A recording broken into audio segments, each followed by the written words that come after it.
everyone, how's it going? Hope you all are safe and having a great day. Today I am headed to one of the most iconic and beautiful and historical places of Mumbai, which is the Gateway of India. It is one of the most famous landmarks of Mumbai. So yeah, इस series में हम वैसे भी landmarks of Mumbai cover कर रहे हैं, तो उसे भी कवर करेंगे.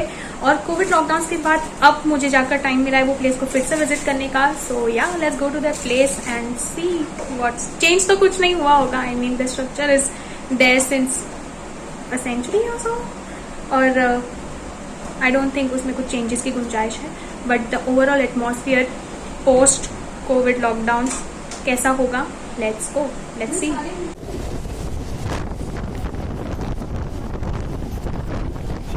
South Mumbai, which is also popularly known as Sobo, is one of the most well-connected areas जो हर modes of transportation से आकर कनेक्ट होता है.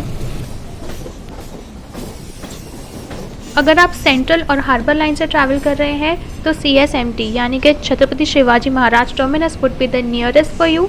और अगर आप वेस्टर्न लाइन से ट्रैवल कर रहे हैं तो चर्च गेट सबसे नियरेस्ट स्टेशन होगा. गेटवे ऑफ इंडिया जाने के लिए CST से आप 2.5 किलोमीटर ट्रैवल करना पड़ेगा, वेयर एज चर्च गेट से गेटवे जाने के लिए आपको 1.7 किलोमीटर ट्रैवल करना पड़ेगा. और जैसे कि मैंने पहले ही मेंशन किया है, लोकल ट्रेन के बाद आगे जर्नी कंटिन्यू करने के लिए आप कैब भी ले सकते हैं या BST बस भी ले सकते हैं. और बसेस की कनेक्टिविटी बहुत ही अच्छी है और आपको ईजिली अवेलेबल मिल जाएगी through out Bombay.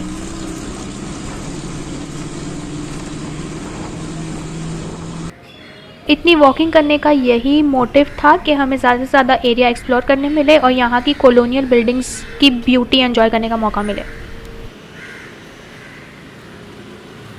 Gateway of India is one of the most visited places of Mumbai.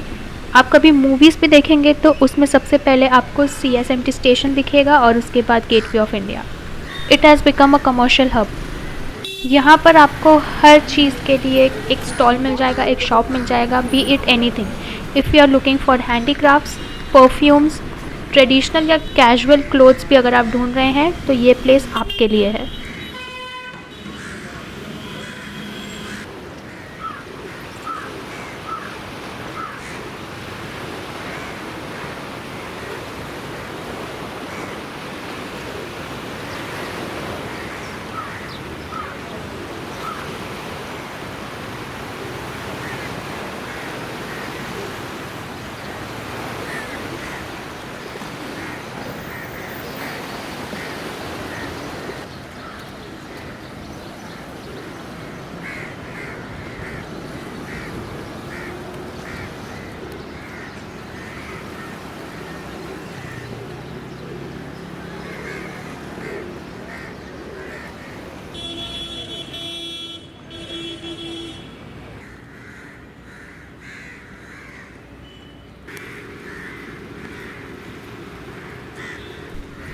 जैसे कि मैंने पहले ही बताया, यहाँ की गली गली में आपको कॉलोनियल एरा की बिल्डिंग्स मिल जाएगी जहाँ पर ब्रिटिश आर्किटेक्चर और ब्रिटिश एरा का ग्लिम्स मिलता है.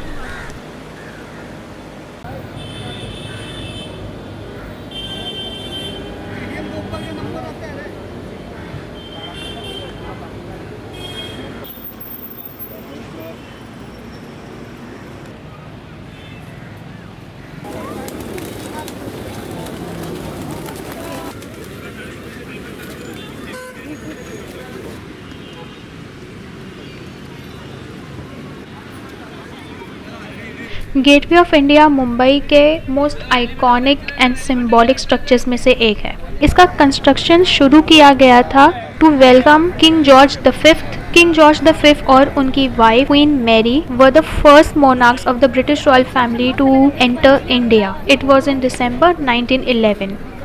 गेटवे ऑफ इंडिया डिज़ाइन किया गया था by a British architect George Wittet. तो गेटवे ऑफ इंडिया का फाउंडेशन स्टोन तो रख दिया गया 1913 में, बट उसे पूरी तरह कंस्ट्रक्ट होते होते ईयर हो गया 1924. जनरल पब्लिक के लिए गेटवे ओपन हुआ December 1924 में by the then viceroy of India.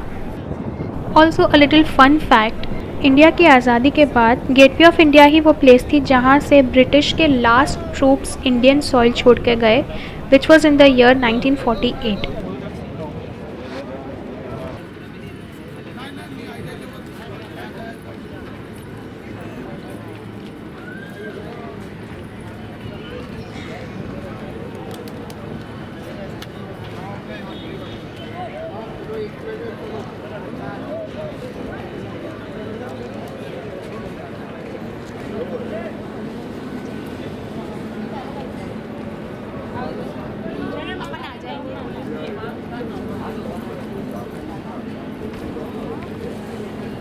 The only water sport which is available here is the boat ride.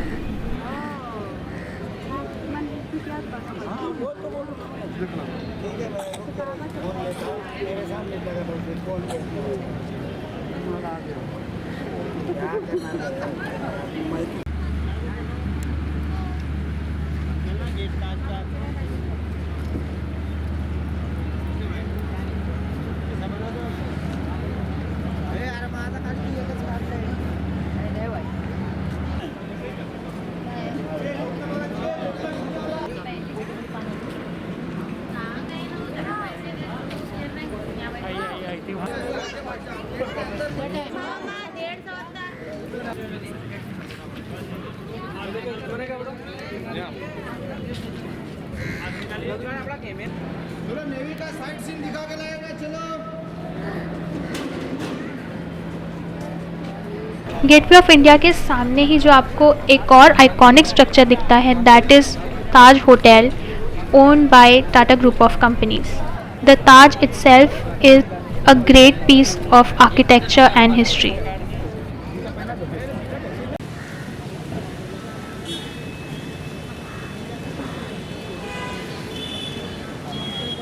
खाने पीने की बात की जाए तो यहाँ पे आपको बहुत ही वैरायटी ऑफ फूड्स मिल जाएंगे। Street food by local stalls and vendors से लेकर fancy and expensive luxurious cafes and restaurants आपको सारे इस एरिया में मिल जाएंगे। And these are few of my favourites.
That's all for today's vlog, guys. If you all enjoyed the video, don't forget to like and subscribe to my channel.